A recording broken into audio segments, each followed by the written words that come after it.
बोल व्यापारी बोल, सरकार अपनी है। यह कार्यक्रम व्यापारियों के उन समस्याओं की आवाज है। व्यापारियों के सामने आने वाली समस्याओं के समाधान बताने की आवाज है। बोल व्यापारी बोल, सरकार अपनी है। नमस्कार, नेशनल थॉट में आपका स्वागत है। इस वक्त हम आज़ादपुर मंडी में है, जहाँ कुछ दिन पूर्व अभी इलेक्शन हुए थे और इलेक्शनों के बाद जो आबो हवा है, जो स्थिति बदली है, जानते हैं। संदीप खंडेलवाल जी खुद आलू के यहाँ व्यापारी हैं और उनसे जानते हैं कि जो व्यापारियों की स्थिति है कमोबेश वो पहले जैसे ही है या कुछ परिवर्तन आया है, और काफ़ी सारी समस्याएँ थी। उन समस्याओं के लिए क्या कुछ समाधान है, कुछ गतिविधियाँ अभी हलचल शुरू हुई है चुनाव के बाद। तो संदीप जी बताइए क्या कुछ हलचल है। पहले मैं आज के न्यूज़ चैनल को शुक्रिया अदा करना चाहता हूँ कि हमारी आप लोग सब मिलकर आवाज़ उठाते हैं। मंडी में जो इतना भ्रष्टाचार इस टाइम चरम सीमा पर है, यहाँ मजदूरों के लिए चाहे आड़तियों के लिए किसी के बारे में सोचा नहीं जाता। यहाँ सिर्फ एपीएमसी के अंदर सिर्फ यहाँ पैसों का बोलबाला रहता है। जितने भी लोग हैं यहाँ पर, किसी को कब्जा करना हो, सड़क घेरनी हो, आपके दुकानों के आगे कब्जा करना हो, यहाँ पे सिर्फ एक यही काम रह गया था। अभी जो इलेक्शन हुए हैं, इलेक्शन के बाद जो हमारे यहाँ सेक्रेटरी साहब आए हैं, जो अभी यहाँ पर कार्रवाई कर रहे हैं, लेकिन जो नीचे के अफसर हैं वो बहुत बिलबिला रहे हैं इस टाइम, क्योंकि उनकी उगराइयाँ मर रही हैं। क्योंकि हम उनको समझा रहे हैं, हम उनको बता रहे हैं कि मंडी में आज जो भी चीज़ चल रही है, आप देखो ये 13 नंबर शेड है, पूरा रोड घिरा रहता है। सुबह इसको वो कार्रवाई करते हैं, शाम को दोपहर को फिर दोबारा लगाना, फिर दोबारा चालू कर देते हैं। यहाँ पर इतनी मोटी उगराई है, यहाँ पर इनका 3 से 4 लाख रुपए महीना इनको यहाँ से जाता है। ऐसे ही हमारे बिजली घर है, बिजली घर के ऊपर जाओ हरी सब्जी मंडी के अंदर, न्यू सब्जी मंडी में, वहाँ भी 3 से 3.5 लाख रुपये वहाँ इकट्ठा होता है। ऐसे ही वहाँ पे मदर डेयरी चौक बना हुआ है, वो पूरा क्रॉचमेंट किया हुआ है, वहाँ पे अवैध रूप से वहाँ पूरा कब्जा है। पूरी सड़क पे अगर चलना चाहो तो वहाँ आप चल भी नहीं सकते। अभी थोड़े दिन पहले एक वीडियो भी आई थी कि दिल्ली पुलिस की एक लेडी कांस्टेबल थी, वो मतलब सब इंस्पेक्टर थी शायद, उनका मोबाइल वहाँ से छीन लिया, तो वहाँ उनका भी मोबाइल नहीं। वहाँ इतनी चोरी चकारी है, वहाँ इतना क्राइम है कि वहाँ आदमी निकल नहीं सकता। और सारे एपीएमसी वाले जितने अधिकारी नीचे के हैं, वो लोग वहाँ उगराइयाँ करते हैं, धंधा करते हैं। वहाँ 500 रुपये से लेके 1000 रुपये महीना उनका बंधा हुआ है और हज़ारों आदमी वहाँ बैठा हुआ है। पूरी सड़कें घेरी हुई हैं। आप दुकान पे अगर जाना चाहो तो दुकान पे आप बाइक लेके नहीं जा सकते, जबकि एपीएमसी की इतनी चौड़ी रोडें हैं। यहाँ कोई भी, यहाँ पे आप देखिए किसान भवन बनाए, किसान भवनों का आज तक यहाँ कुछ भी उधार नहीं हुआ। सिर्फ किताबों का देखो, किताबों के अलावा कुछ भी नहीं है। सिर्फ जो भी काम हो रहा है यहाँ पे कागजी कार्रवाई होता है। लेकिन अभी जो उम्मीद जागी है, वो जो नए साहब सेक्रेटरी साहब आए हैं, जो हमारे अलीपुर के एडीएम भी हैं, वो जो कार्रवाई कर रहे हैं, मैं कहता हूँ उनको दिल से शुक्रिया अदा करता हूँ कि जिस तरीके से वो कार्रवाई हो रही है, वो कार्रवाई होनी चाहिए और रुकनी नहीं चाहिए। जितने भी ये दलाल बने हुए हैं, जो नेता लोग हमारे यहाँ के, जो यूनियनों के नाम पे यहाँ पर जितना बड़ा घोटाला है, ये यूनियन बंद होनी चाहिए। एपीएमसी में एपीएमसी अलॉटमेंट करे, बड़ों की अलॉटमेंट नहीं करते। सेब की आज तक अलॉटमेंट नहीं हुई, सेब की अलॉटमेंट होनी चाहिए। करोड़ों रुपए का घोटाला है उसके अंदर। चाहे आलू हो, प्याज हो, टमाटर हो, हरी सब्जी हो, हर ट्रेड को अलॉटमेंट एपीएमसी करे। यूनियनों का जितना भी बोलबाला है वो बंद करे, क्योंकि यूनियन आड़तियों को ब्लैकमेल करती है। अगर कोई भी आड़ती उसकी आवाज़ उठाता है तो उसको फड़ नहीं देती, वो उसके फड़ खा जाती है। एपीएमसी को एक ही पॉलिसी अपनानी चाहिए, जो भी आड़ती बिजनेस करता है उसको, चाहे छोटा हो बड़ा हो, उसको सबको फड़ मिलना चाहिए और वो फड़ ड्रॉ के हिसाब से मिलनी चाहिए। यहाँ पुलिस चौकी पे आप जाओगे, पुलिस चौकी जो बनी हुई है, पुलिस चौकी के आगे पीछे सब जगह दाएं बाएं में सब जगह लोगों ने घेरा हुआ है। जितने भी आलू प्याज फुटकर बेचने वाले हैं, सारे के सारे घेरे हुए।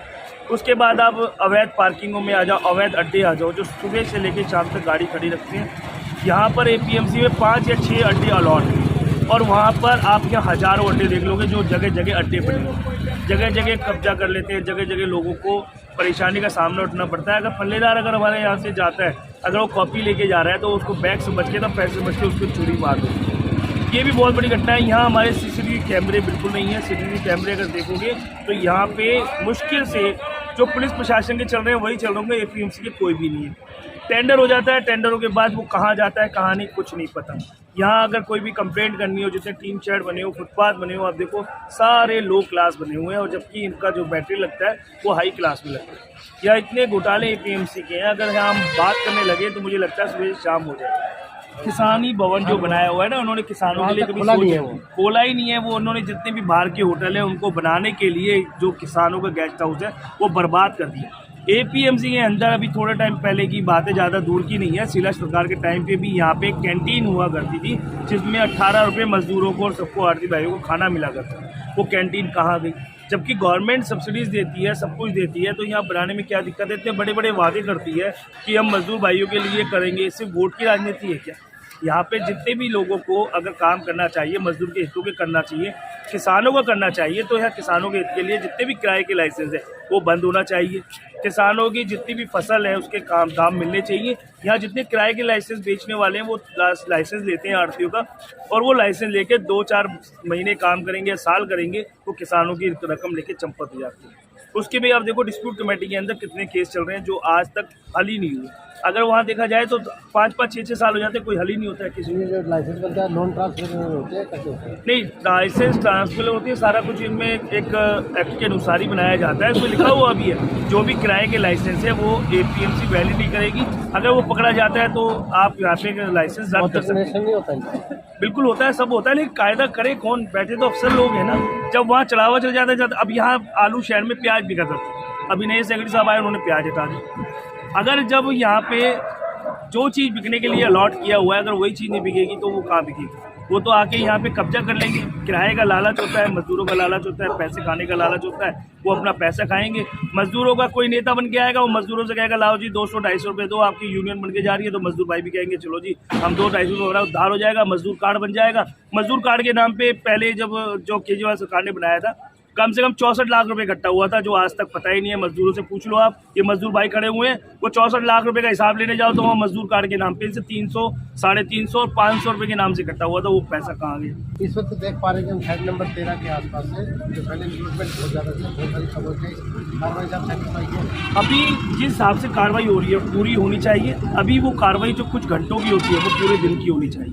जितने भी अवैध कब्जे हैं उनको हटाया जाए।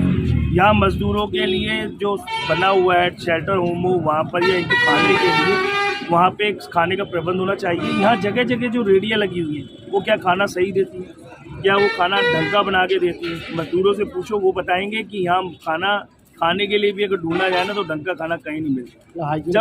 जब गवर्नमेंट की कैंटीन बन जाएगी, जब हर जगह लोग पुण्य का काम करते हैं, तो मैं गवर्नमेंट से कहूँगा कि यहाँ पुण्य का काम करे, और जो मजदूर भाइयों को 18 रुपये थाली है वो यहाँ दे। मजदूरों को खाना जाने की जरूरत ही नहीं है, यही खाएगा, अपना यही रहेगा। जो मजदूरी के नाम पे कहते हैं कि मजदूरों को मिलना चाहिए, इतनी बड़ी बड़ी बातें करते हैं, तो मंडी के अंदर आके देख ले मजदूर कितने भी आ गए। स्वास्थ्य के लिए भी कोई डिस्पेंसरी है, चलो डिस्पेंसरी में जो जाओ तो दवाइयाँ मिलती है। मोहल्ला क्लिनिक बना हुआ है, तो मोहल्ला क्लिनिक अगर आपको ढूंढना होगा, पहले तो उसके आगे से गाड़ियाँ पूरी खड़ी हुई हैं, चारों तरफ से मोहल्ला क्लिनिक घिरा हुआ है। उसमें मजदूर भाई जब जाता है ना, पहले मोहल्ला क्लिनिक ढूंढता है कि मोहल्ला क्लिनिक है कहाँ। जब तक वो अक्रॉचमेंट ही खत्म नहीं होगी तो मोहल्ला क्लिनिक दिखाई कहाँ से देगा? देश और दुनिया की ताजा खबरों से जुड़े रहने के लिए सब्सक्राइब करें हमारे चैनल नेशनल थॉट्स को, और बेल आइकन दबाना ना भूलें।